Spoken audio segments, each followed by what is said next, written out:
Hi, this is Angela. Over the next few weeks, we'll be talking about niche blogging. Firstly, what's a niche blog?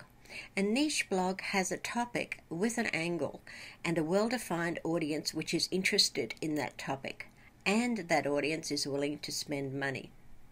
Niche blogging can be very profitable if you remember two things. You need a hot topic which appeals to an audience, and you need to be enthusiastic about the topic. Let's think about hot topics. Many years ago, an editor told me that the most profitable non-fiction topics in the world were diet, sex, and money.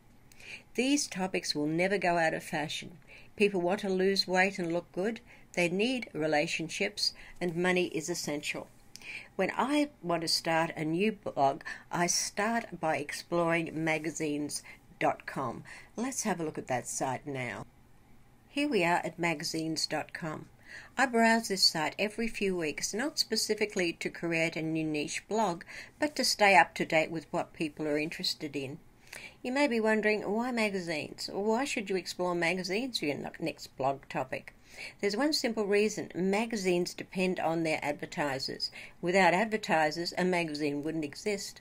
If you look at popular magazines at the newsstand, the ones which are designed for the consumer market, and flick through to see how many pages there are, you'll see that some magazines like Vogue and Cosmopolitan have a huge number of pages. The more pages, the more advertising and the more cash. Advertisers pay for advertising.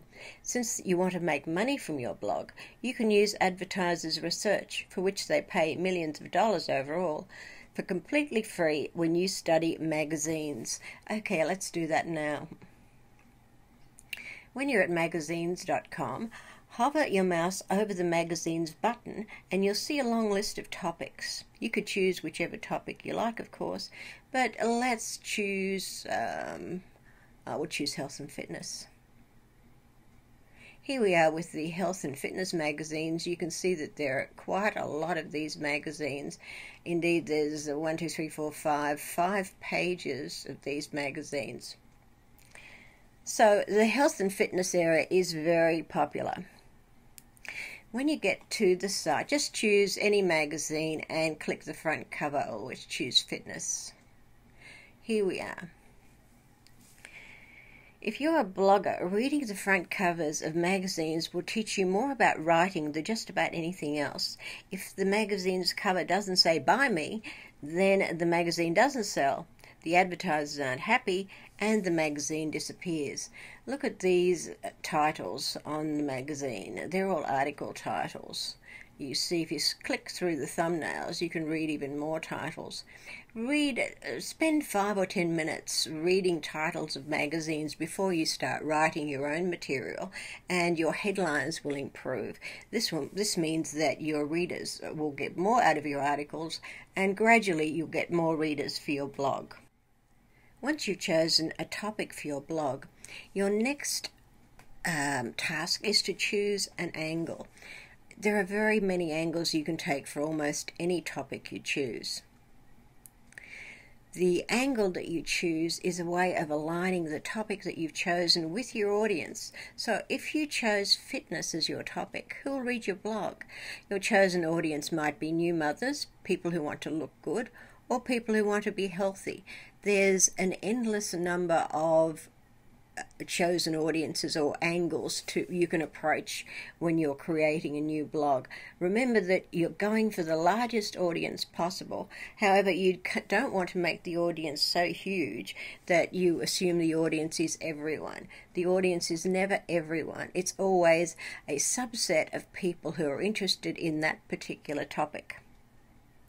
Okay, let's discuss angles some more.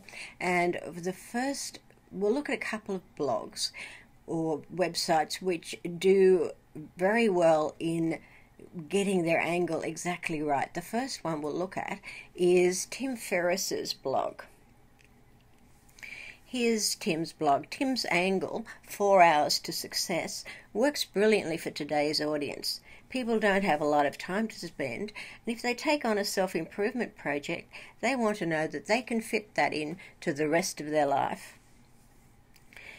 You can see that Tim started with his 4-Hour Workweek book. Then he went on to create other books, and I think his latest book is The 4-Hour Chef. As you can imagine, The 4-Hour Chef is about cooking, and I think he's taken a clue from reality shows and the Food Network. Cooking is hugely popular at the moment. So that's Tim Ferriss. He's got an angle, and that angle is 4 hours. In other words, you can get results in your life without spending a lot of time. All you need is 4 hours a week. The next blog we'll look at is The Greatest. The Greatest isn't as blatant in its angle as Tim Ferriss's books and blogs are. However, they definitely have an angle. If you look at their About page, and we'll open that up, they say that The Greatest is the trusted health and fitness source for the young, savvy, and social. So, the young, savvy, and social. This is their angle. They're for young people who are social, who do a lot of browsing and living on the social networks, and who want to be healthy. So both Tim Ferriss's blog and The Greatest blog have very specific angles. Coming up with an angle, it's best if you align it with who you are yourself, with what you're interested in. So if you're interested in fitness and you want to create a fitness blog, you might think, well, there are thousands of fitness blogs. How would my blog possibly become popular? You have to decide on a very specific audience, an audience which maybe you aren't a member of that audience, but you have a real sympathy with the audience and you understand them. I know it's not terribly clear, but it's largely a matter of experimentation too.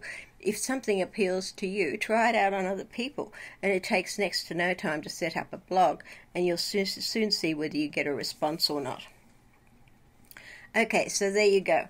Hop on over to magazines.com, choose a topic, pick an angle, and create your new niche blog. Good luck with it. We'll have more soon. Bye now.